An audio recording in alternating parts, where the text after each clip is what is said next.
Geoff Neal versus Ian Garry. I'm going Geoff Neal. I'm doing it. I'm putting it all on the line. You can't get dropped by Takashi Sato and expect me not to pick Geoff Neal to finish you off. I don't like that from Ian Garry, and this is not a hatred-based pick, because I have been going back and forth on this one. And I was actually picking Luque to beat Ian Garry as well, was I not? I'm not sure if I was. Maybe I switched on that one as well, but I think for definitely a period of time, I was picking Luque to catch him, because I've watched back a lot of Ian Garry fights. He's a great fighter to watch, and he's someone that is a contentious person in the sport, the cuck. So you watch a lot of Ian Garry. You find yourself ingesting a lot of Ian Garry content. If only his wife would ingest some of Ian Garry, but she's busy ingesting others.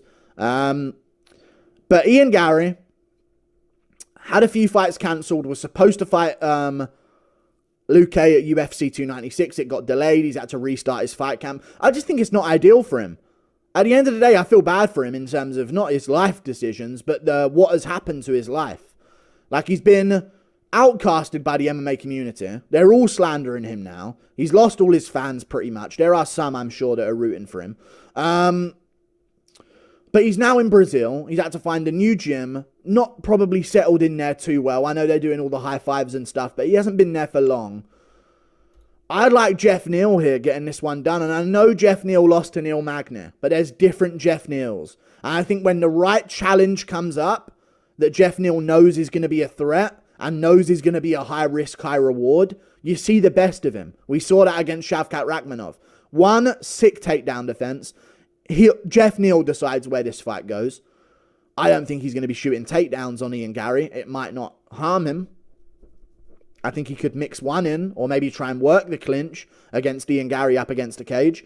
But the main thing is, the kicks of Ian Garry are very good. The body kick is really good. The low kicks, Geoff Neal deals with low kicks quite well.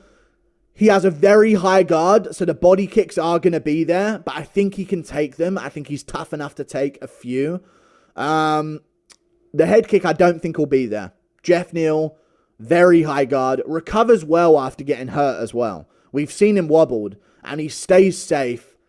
And I don't think Ian Garry's going to transition into a standing rear naked choke with one leg out. You know what I mean? Like, I think Geoff Neal's going to be able to survive him. I'm not going to bet on an Ian Garry TKO. I don't think he's actually a KO guy. He's had some on the regional scene that were pretty good, but since joining the UFC, he had one over Jordan Williams with a second to go in round one after arguably losing the start of that round. Didn't get one against Darian Weeks. Didn't get one against Gabe Green. Didn't get one against Neil Magny, even though at moments he really tried against a one-legged Magny to put him away with punches. It's like the kicks start the finishing exchange for Ian Garry, but the punches finished him. I don't think he's going to finish Geoff Neal. I think he's going to get caught on the chin, like he gets caught. There's literally a video on YouTube called Ian Garry getting caught on the chin.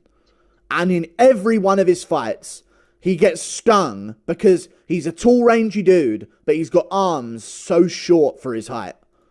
You know what I mean? He's a tall, rangy guy, 74.5-inch reach. Geoff Neal is way shorter with a longer reach than him by half an inch. I think Geoff Neal's going to be able to tag him with some hooks when Ian Garry tries to get into a bit of a boxing exchange here and there, which I believe will happen in this fight. So I'm going to go best version of Geoff Neal we ever see. I think he catches Ian Garry after losing in moments and puts him away late round one or maybe in round two. I'm going to fart. Oh my God, I'm going to fart.